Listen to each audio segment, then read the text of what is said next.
Everyone thought he was beyond saving. I sent everyone away. I closed the door and placed my hand on his forehead.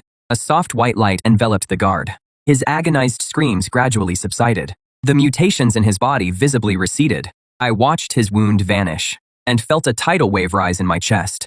I'd done it. I'd restored his body to its original state before infection. This meant the zombie virus was no longer a death sentence. This discovery thrilled me even more than refreshing an entire building. If I could cure the zombie virus, didn't that mean I could save more people? Maybe even end this apocalypse. A grand plan quietly took shape in my mind. But before that, I had some personal business to settle.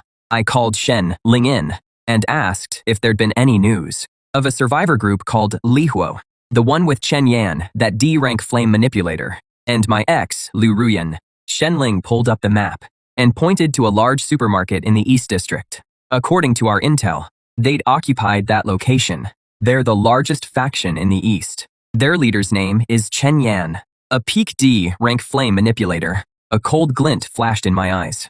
Let's go pay our neighbor a visit tomorrow. The next day, I only brought Shen Ling and the Blade Squad.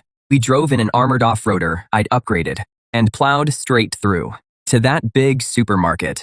The place had been turned into a solid fortress. Armed guards lined the walls. Our arrival immediately put them on edge. State your name. Shen Ling leaned out and shouted, Lin Fan from Lan Bei Base. Here to see Chen Yan, leader of Blaze Base. The men on the wall clearly hadn't heard of me, but they knew Lan Bei Base.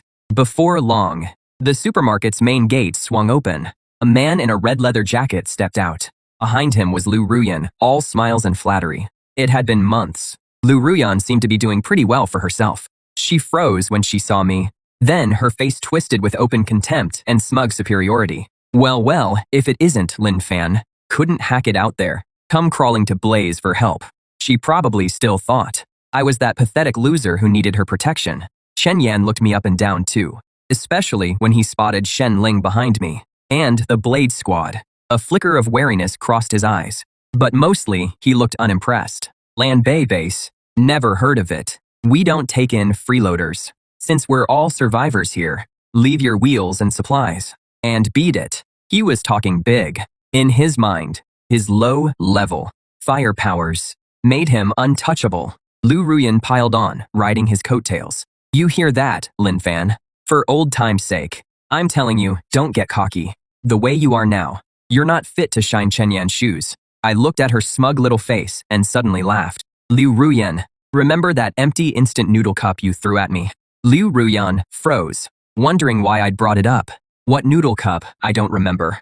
Get lost, you're in the way. I dropped my smile. My eyes turned cold. You may not remember, but I do. Today, I'm here to make you eat it. Lu Ruyan looked like she'd heard the funniest joke ever. Pointing at me, she burst into laughter. Lin Fan, have you lost your mind? Make me eat a noodle cup. What gives you the right? Chen Yan crossed his arms with a sneer. Pretty bold words, kid. Looks like if we don't teach you a lesson, you won't even know how to write the word death. The moment he finished speaking, a blazing fireball condensed in his palm, radiating intense heat. The Blade Squad members immediately assumed defensive stances. Only Shen Ling and I remained standing motionless. I looked at the fireball in his hand. I shook my head. Is that all you've got? Pathetic. As I spoke, I raised my hand. The blazing fireball in Chen Yan's palm was extinguished like a candle in the wind. With a soft puff, it vanished into thin air. The smug grin on Chen Yan's face froze instantly. He stared in disbelief at his empty palm. What happened? Where is my fire? He tried to summon his ability again. But no matter how hard he tried, not a single spark would ignite. His prized D-rank fire manipulation ability was gone. What did you do to me? Chen Yan pointed at me in terror, his voice shrill. I didn't answer him. I simply turned to Lu Ruyan, who was frozen in fear.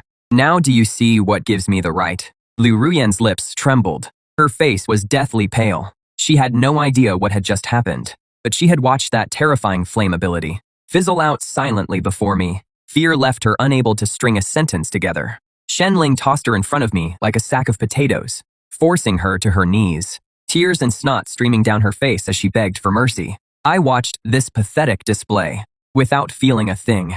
I pulled something from my pocket. It was a crushed, braised beef instant noodle cup, the same one she'd thrown at me before. I'd kept it all this time. The empty container in my hand instantly restored itself to a brand